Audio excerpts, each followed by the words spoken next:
Fala galera, tudo bem? A gente vai começar mais uma aula de botânica e dessa vez a gente vai começar a falar um pouquinho sobre como que a luz ela influencia a fisiologia das plantas, né? Da fisiologia dos vegetais. Para essa aula, eu separei ela em dois momentos, em dois tópicos. Um que fala sobre fotossíntese, logicamente, porque sem luz não tem fotossíntese, e a outra que fala sobre fotoperiodismo, que é o nosso próximo assunto. Tá? Então a gente vai começar agora com essa aula 1 de fisiologia da fotossíntese. Então, para a gente poder começar, é primeiro necessário relembrar algumas coisinhas. A mais básica de todas é que a fotossíntese é aquele processo que as plantas e as algas realizam para produzir gás oxigênio e glicose. O oxigênio que a gente respira, né? E a glicose, que é o alimento que sustenta as cadeias alimentares. As plantas conseguem fazer isso porque elas captam do ambiente, absorvem, né, gás carbônico do ar, água do solo e captam a luz também do ambiente. Tá? Nesse caso, o gás carbônico e a água são fontes de átomos para compor as moléculas mesmo de oxigênio e glicose. Tá? E a luz é a fonte de energia. Energia essa que vai ficar armazenada dentro da glicose, que é o alimento. E aí essa energia ela vai passando para os herbívoros, depois para os carnívoros, e é isso que mantém os organismos vivos a partir da alimentação deles. A energia que veio da luz e que foi captada na fotossíntese. É quase poético, né? A energia que nos mantém vivos, ela veio primariamente da luz do ambiente. Olha que chique. Aqui essa imagem que está aqui ao lado, ela representa isso, né? A folha é o órgão onde tem a fotossíntese acontecendo, porque para rolar a fotossíntese precisa ter a participação de pigmentos fotossintéticos. E esses pigmentos, dentre eles o mais famoso é a clorofila, e a gente sabe que a planta, que a folha é verde porque tem clorofila, né? Então, é o principal órgão que realiza a fotossíntese nas plantas. Aqui a gente tem já a equação balanceada bonitinha, né? Gás carbônico e água sendo reagentes. A luz entrando aqui, sendo absorvida. Então, a fotossíntese é uma reação endotérmica, né? Porque está absorvendo energia, produzindo glicose e gás oxigênio. Quem aí já foi mais ligeiro, já deu uma olhadinha aqui embaixo também e percebeu que nessa equação aqui de baixo tem a formação de 6 águas e o consumo de 12 águas. Em termos de movimentação de átomos, isso é o que de fato acontece. Tá? 12 moléculas de água são usadas no começo, na primeira fase da fotossíntese, e no final produzem-se outras 6 moléculas de água meio que repondo uma parte do que foi gasto. Então, como aqui existe um gasto com reposição, a gente pode simplificar essa equação do jeito que está aqui em cima. Tá legal? Então, tanto faz escrever a equação da fotossíntese desse jeito ou desse. Os dois estão corretos. Tá bem? A fotossíntese ela acontece em duas fases, né? Tem a fase de claro, que é a fase fotoquímica. O prefixo foto aqui significa luz. Então, isso quer dizer que essa fase de claro ela é uma fase dependente diretamente da presença de luz. Tá? E a fase de escuro, que é a fase química, né, o nome já é quase que autoexplicativo, é uma fase que não depende diretamente da luz. Apesar da luz ser necessária para começar a fotossíntese, né, porque sem a fase de claro primeiro, a de escuro não acontece, a fase de escuro não usa a luz diretamente nas suas reações químicas, tá? Bom, mas como que essa luz vai entrar no processo? Ela é captada pelos pigmentos fotossintéticos, onde a gente pode falar que o mais famoso, o mais conhecido é a clorofila. Aqui o gráfico que está ao lado, ele destaca 3 pigmentos desses. 2 clorofilas, a A e a B, então está em inglês, mas dá para a gente associar aqui, e um que são os chamados carotenoides, tá? Esses pigmentos, eles são os pigmentos que dão a cor laranja, a cor vermelha para cenouras, beterrabas, tá? Então é um pigmento diferente, tá bom? A gente consegue enxergar aqui que cada pigmento tem uma faixa de absorção de luz específica, né? Então aqui está comparando a quantidade de luz absorvida nesse eixo pelo espectro de luz visível que existe. Em termos físicos, a gente sabe que a luz visível, a luz que vem do Sol, ela tem uma faixa de comprimentos de onda que vão de mais ou menos 380 nanômetros a 720 nanômetros, em média.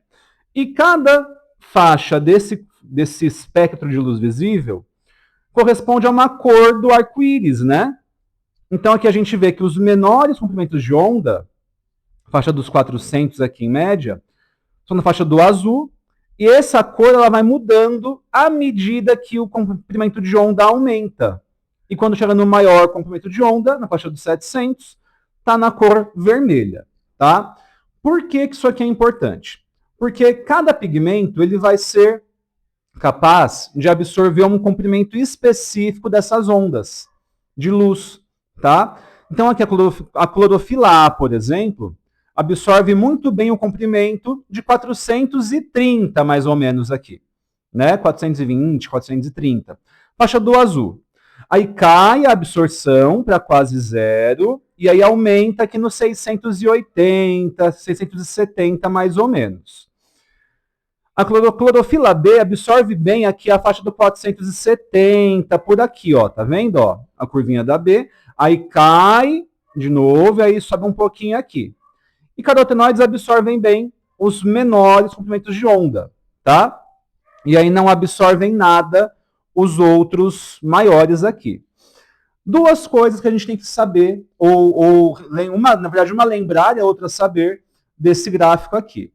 Aquela que a gente tem que lembrar é que, de acordo com os princípios físicos, a luz que não é absorvida, ela é refletida. Então, se eu parar para olhar aqui, os carotenoides absorvem luz azul e um pouquinho da verde. E não absorve nada da amarela, da laranja, da vermelha. Por isso que a gente enxerga esses pigmentos nessas cores, amarelo, laranja, vermelho, na cenoura, na beterraba, né? Porque a luz que não é... Porque essa luz aqui, de azul para verde, é absorvida, e da amarela para vermelha, ela é refletida, tá? E o que a gente tem que saber também é que, quanto mais luz for absorvida, maior vai ser a taxa de fotossíntese. Então aqui eu destaquei bem isso, tá? A taxa fotossintética é maior nos picos de absorção de luz. Então, se eu comparar, por exemplo, quanto de fotossíntese eu vou ter com clorofila B, absorvendo luz nessa faixa de 470, ou na faixa de 400, obviamente, a maior fotossíntese está na faixa dos 470 aqui. Beleza?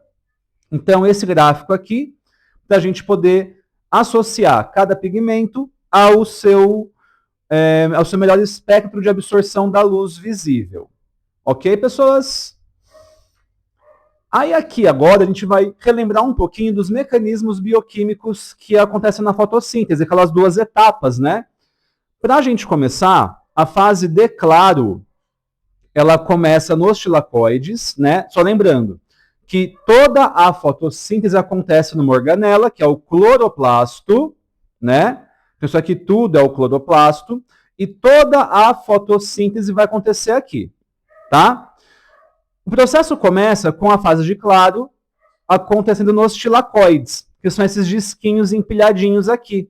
Cada um deles é um tilacoide. É nos tilacoides que tem clorofila. Então, obviamente, é aqui que pode-se absorver a luz, tá?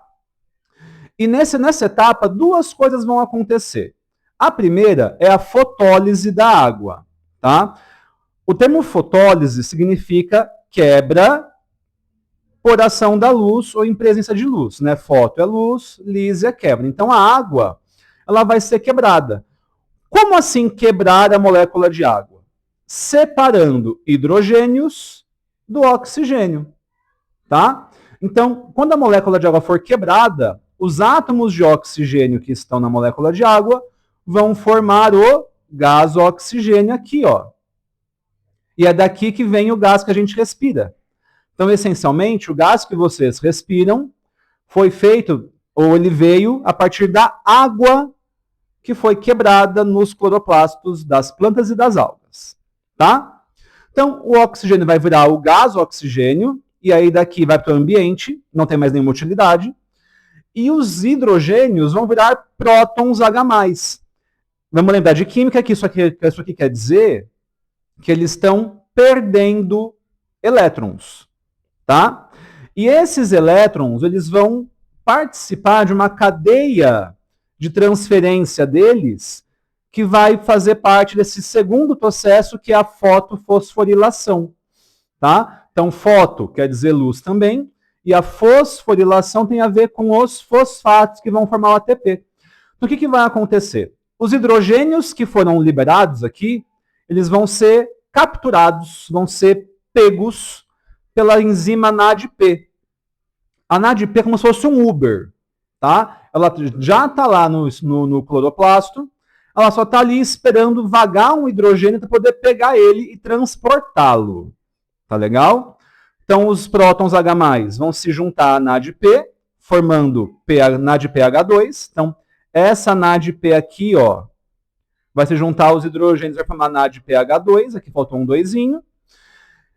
E aqueles elétrons que estão sendo transferidos numa cadeia de transferência, eles estão transferindo energia para que o ADP, uma molécula pouco energética, se junte a um fosfato inorgânico, acumulando mais energia, formando ATP. Isso que é a fosforilação, tá?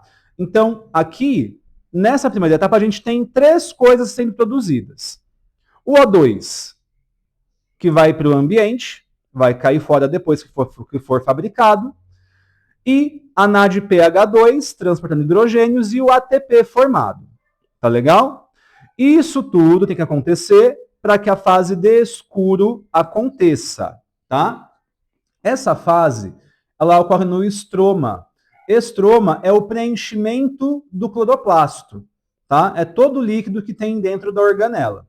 E nesse líquido já existe uma enzima, né? Existem várias, né, moléculas dessa mesma enzima que se chama rubisco, que é a única que vocês têm que saber desse processo, tá? Por enquanto, porque é uma das mais importantes, tá? E sem ela não tem fotossíntese. Então, uma planta que, vamos supor, é geneticamente deficiente e não produz rubisco, ela não faz fotossíntese, tá? O que vai acontecer aqui? Na fase de escuro, vai rolar o chamado ciclo de Calvin, tá? Ciclo de Calvin é um ciclo de reações, então são várias reações consecutivas que vão basicamente fazer 2 coisas. Na verdade, uma coisa vem depois da outra, né? São consequências. Vai acontecer uma fixação do gás carbônico, então o CO2, que é o outro reagente do processo, ele vai ser capturado aqui, vai ser fixado aqui, e vai receber os átomos de hidrogênio transferidos pela NADPH2. Então a NADP devolve para cá os hidrogênios e sai para pegar mais aqui de volta. Ela vai e volta, tá? Então o CO2 recebe os átomos de hidrogênio e também recebe a energia que veio no ATP. Energia essa que vai ficar armazenada na glicose produzida, tá? Então, o que vai acontecer aqui é o que? Uma fixação do gás carbônico com devolução de hidrogênios e acúmulo de energia para formar a glicose, tá? Isso é um resumo, né, bem resumido, na verdade, do ciclo de Calvin, tá? Então, aqui o produto final mais importante é a glicose e a reconstituição da NADP e do ADP, que tem que voltar para cá para pegar mais energia, para pegar mais hidrogênio e aí recomeçar o processo todo. Então, isso é o que a gente tem sobre fase de escuro. Só que aqui tem agora uma novidade para vocês. A maioria das plantas faz um metabolismo que a gente chama de metabolismo C3, que é basicamente o quê? Durante o ciclo de Calvin, então entre a fixação do gás carbônico e antes da formação da glicose, vai se formar um composto de 3 carbonos para poder receber os hidrogênios e a energia, tá? Isso é o mais comum. Porém, algumas plantas vivem em ambientes com características diferentes, mais desafiadoras. E essas plantas, elas são adaptadas a esses ambientes. E parte dessa adaptação envolve um novo, ou na verdade 2 novos mecanismos fotossintéticos, que são os chamados C4 e CAN, tá? Então, para a gente poder encerrar esse slide, a gente tinha que relembrar esses processos em cada etapa da fotossíntese, fase de claro, fase de escuro, e agora destacar que tem 3 metabolismos fotossintéticos distintos. C3, que é o mais comum, que é esse que a gente acabou de falar, o C4 e o CAN, que a gente vai falar no próximo slide, ok? Se for necessário, galera, pausa o vídeo, mastiga essas imagens com os olhos e com a mente, entenda elas e depois continua o vídeo, tá legal? Então aqui a gente tem, nesse slide, uma explicação desses mecanismos fotossintéticos novos, tá? E uma imagem que compara os dois. Então, na verdade, os 3, né? Aqui vai comparar os 3 mecanismos. As plantas C3 são normaisinhas, que a gente acabou de ver. As plantas C4 e CAN são diferentes. Por quê? Planta C4, elas geralmente vivem em ambientes que têm uma taxa de iluminação muito alta. Então, é muita luz o tempo inteiro em cima das plantas. Qual que é o problema disso? Muita luz implica em deixar os estômatos praticamente fechados o tempo inteiro. E aí vem a questão, como é que a planta vai pegar gás carbônico se tiver com os estômatos fechados? Não pega, tá? Então, o que ela pode fazer é ir pegando o gás carbônico enquanto for possível, né, em momentos de sombra, talvez, por exemplo, né, e guardando esse gás carbônico para usar quando estiver bem iluminada, que vai estar com os estômatos fechados. Então, o que vai acontecer? Na planta C4, o gás carbônico ele é absorvido, quando possível, e por ação dessa enzima PEP carboxilase, ele é transformado em malato, ou ainda ácido málico, dá no mesmo, tá? Isso aqui é uma forma de guardar o gás carbônico para mais tarde, para armazenar. Então, tipo assim, estou com um momento de sombra, então o dia está amanhecendo, não está escuro da madrugada, tem os primeiros raios de sol ainda, né? Não tá tão iluminado assim. A planta vai estar com os estômatos abertos. Ela vai pegar esse gás carbônico, vai pegar e vai guardando isso como malato. Vai amanhecer o dia, só vai ficar pino, muito iluminado. Vai fechar o estômago. Enquanto tiver com eles fechados, ela não consegue captar mais gás carbônico. Então, como é que ela vai fazer fotossíntese? Porque ela tá iluminado o ambiente, então ela está em condições ideais para fazer fotossíntese. Como que ela faz a fotossíntese se não estiver captando o gás carbônico? É aí que entra o malato. Nessas horas, o malato ele fornece o gás carbônico, então aqui desfaz a molécula de malato para fornecer gás carbônico para rolar o ciclo de Calvin nas células do feixe vascular. Então aqui muda o local do ciclo de Calvin, tá? O que era esperado é que esse ciclo de Calvin acontecesse nas células do mesófilo, né, do parênquima clorofiliano. Mas, como o excesso de luz não permite isso, ele vai acontecer um pouco mais para dentro da planta, né, na região dos feixes vasculares. Então, aqui existe uma separação física entre o local da absorção do gás carbônico e do uso dele no ciclo de Calvin. Ok? Então, uma planta C4 tem essa condição específica, tá? As plantas CAN significa metabolismo ácido das crassuláceas, nomezinho meio estranho, mas é isso, vamos chamar de CAN, tá? Elas têm uma outra necessidade, elas vivem em ambientes muito secos. são ambientes onde chove muito pouco, então elas necessitam muito pouco de água. E, na verdade, isso a gente pode até associar isso aos cactos e às suculentas, que são plantas que precisam de pouca água para serem regadas. Por quê? Elas ficam com os estômatos fechados o dia inteiro. Eles ficam abertos só de noite. Tá? Porque se ficar aberto durante o dia, como o ambiente é muito seco, essas plantas vão desidratar muito facilmente, elas vão transpirar bastante. E elas morrem, questão de morrer em questão de horas, isso. Tá? Então, para evitar essa morte esturricada das plantas, só abrem os estômatos à noite. Tá? Só que à noite não tem luz para fazer fotossíntese. Mas o que vai acontecer?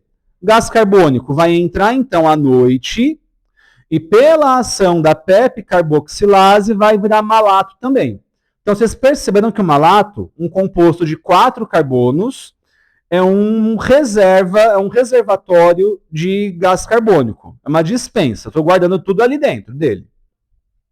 Quando no dia seguinte amanhecer, tiver luz para fazer fotossíntese, vão se fechar os estômatos, o malato vai ser quebrado e fornecer o gás carbônico para o ciclo de Calvin acontecer. Tudo isso no mesófilo, que não tem separação física dentro da folha desses processos. A separação aqui ela é temporal. A absorção de gás carbônico acontece de noite e o uso dele no ciclo de Calvin acontece de dia. Tá? Então, esses metabolismos C4 e CAN são diferentes porque eles, primeiro, armazenam gás carbônico como malato para depois usar isso no ciclo de Calvin. Tá legal? Então, aqui fica esse slide para a gente conhecer um pouco desses metabolismos, dessas rotas fotossintéticas diferentes. Então, C3 é a mais comum, C4 e CAN adaptadas a ambiente muito iluminado e ambiente muito seco, respectivamente. Tá legal? Não esqueçam desses detalhezinhos, porque pode ser, por exemplo, vocês vejam numa questão, um contexto de uma planta desértica, né? E aí tem as condições do deserto, muito seco, muito iluminado, né? Não chove. Qual é a planta, qual é o metabolismo dessa planta? Aí vocês vão ter que saber analisar a condição do ambiente para definir se ela é C3, C4 ou CAN. Tá legal? E por fim, a gente vai falar aqui um pouquinho sobre o ponto de compensação luminoso. Para entender esse ponto, a gente tem que lembrar de um detalhezinho. A fotossíntese, ela é um processo que produz glicose. Produz. Só que a planta também respira, ela também faz respiração celular. Então a planta também consome glicose. Ela usa aquilo que produz. Natural, é um ser vivo, certo? Só que tem um problema aqui. Se a planta produzir mais do que ela consome, ela vai armazenar. Isso é bom para ela. Se ela consumir mais do que produz, vai faltar glicose? Então, o vegetal ele tem uma variação no seu metabolismo ao longo do dia que faz a gente comparar esses dois processos. E esse ponto de compensação luminoso é o ponto de equilíbrio metabólico. Né? Ou seja, quando respiração e fotossíntese estão igualados. Tá? Para entender isso, a gente tem que analisar este gráfico aqui. Então, para entender, o gráfico aqui ele compara a intensidade do processo, ele colocou aqui os dois. A respiração, que é um processo contínuo e constante, e a fotossíntese que aumenta de acordo com a intensidade de luz. Né? Pouca luz, pouca fotossíntese. Muita luz, muita fotossíntese. Tá? Então é natural a fotossíntese aumentar conforme a iluminação do ambiente. Tá? Então, vamos aqui seguir esse gráfico numa sequência lógica de pouca luz para mais luz. Aqui no começo, quando tem zero luz, tem zero fotossíntese, né? Praxe, que é o ponto A.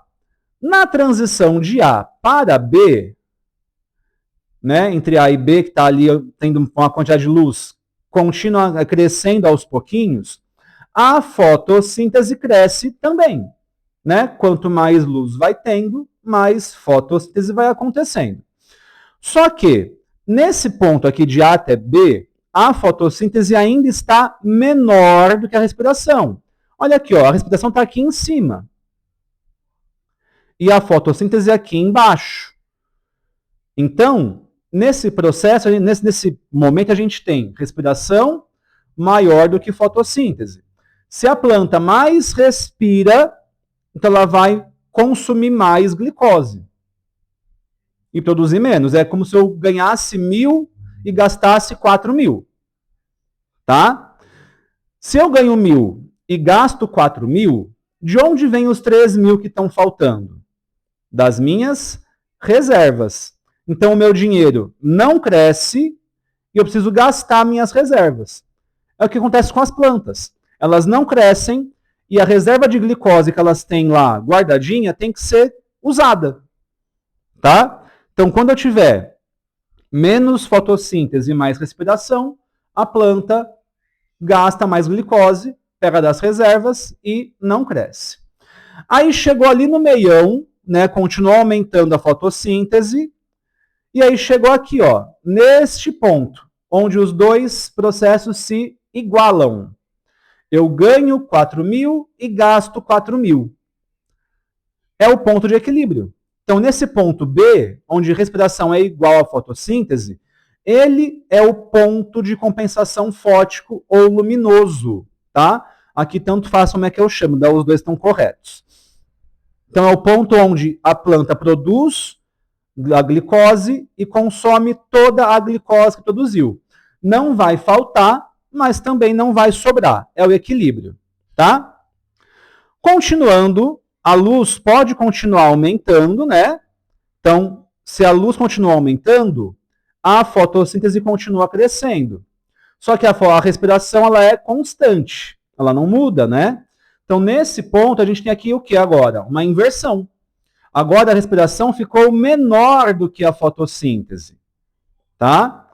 Então, se a fotossíntese é maior, o que vai ser maior também é a produção de glicose. Então, eu gasto 4.000, mas agora eu ganho 8. Eu estou produzindo muito mais do que estou gastando. O meu dinheiro está crescendo e eu posso construir minhas reservas. É o que eu faço, é o que a planta faz. Nesse momento, nesse ponto de B até C, ela produz mais glicose, consegue crescer com isso, então cresce em tamanho, né, o vegetal em si, e vai construindo amido, que é a reserva de glicose que a planta tem. Tá legal? Então, quanto mais luz a planta tiver, mais ela tem uma tendência a crescer, porque ela vai fazer mais fotossíntese do que respirar. E aí, só que como nem tudo, né, nesse mundo é eterno, vai chegar uma hora que, por mais luz que eu coloque, a fotossíntese vai ficar constante. Ela vai parar de aumentar. Esse ponto, essa intensidade luminosa, que é a que a letra C está representando, onde a fotossíntese atinge o seu máximo, é o chamado PSL, ponto de saturação luminosa ou fótica, tá? É a quantidade máxima de luz que é necessária para que a fotossíntese atinja o seu limite, né? A sua produtividade máxima também no vegetal, tá? Aqui, nesse ponto, alguma outra coisa está impedindo que a fotossíntese continue aumentando. Pode ser falta de gás carbônico, falta de água, pode ser falta de cloroplastos, né? Vamos dizer assim, estão todos já sendo usados. Então, se já está usando todos os cloroplastos, não dá para aumentar a fotossíntese, né? Não dá para usar mais do que 100% da capacidade. Tá legal? Então, esse gráfico aqui é muito importante que vocês conheçam. Entendam o que cada momento dele significa, tá? Momento A, de A para B, momento B, de B para C, momento C. Beleza?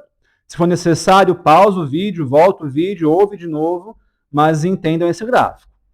E para a gente encerrar nosso assunto, certas plantas precisam de mais ou menos luz para compensar seus gastos. Então, essas plantas elas podem ser classificadas como umbrófilas, vamos destacar aqui, ou heliófilas. Que são aquelas plantas que, vamos dizer assim, aquilo que nossa vovó já fala, assim, essa plantinha tem que pegar muito sol, essa outra plantinha tem que ficar na sombra, né? Não pode pegar muito sol. Por quê? Elas precisam de uma quantidade diferente de luz para compensar seus gastos, tá? Então, a planta A aqui, por exemplo, ó, por que ela é uma planta de sombra? Por que ela é umbrófila? Porque ela tem um menor ponto de compensação fótico aqui. Ou seja, ela precisa de menos luz para compensar os gastos que ela tem. E a planta B? Por que ela é uma planta heliófila, uma planta de sol? Porque ela precisa de mais luz para compensar seus gastos, né? Então, para compensar a sua respiração. Então, quando a gente compara duas plantas e percebe que uma delas necessita de pouca luz para compensar a glicose gasta, e outra precisa de muita luz ou de mais luz para compensar a glicose gasta, elas são plantas de sombra e de sol, respectivamente. Na prática, se pegar um gráfico desse aqui, a curva que atingir primeiro o ponto sempre vai ser planta de sombra, a umbrófila. Essa aqui pode parecer de sol, né? Deixa eu mudar isso daqui. Então vai ser uma planta umbrófila. E a segunda curva, a que tiver com o ponto de compensação fótico mais distante, a planta heliófila, planta de sol. Tudo bem? Então, também é importante que vocês saibam identificar, né, ou classificar duas plantas quando a gente compara seus pontos de compensação fóticos. Beleza? Então, galera, a aula sobre luz na fotossíntese foi essa. Espero que tenham entendido. Qualquer dúvida, me escrevam e a gente vai se falando. Até a próxima aula, viu? Um beijo, gente. Fui!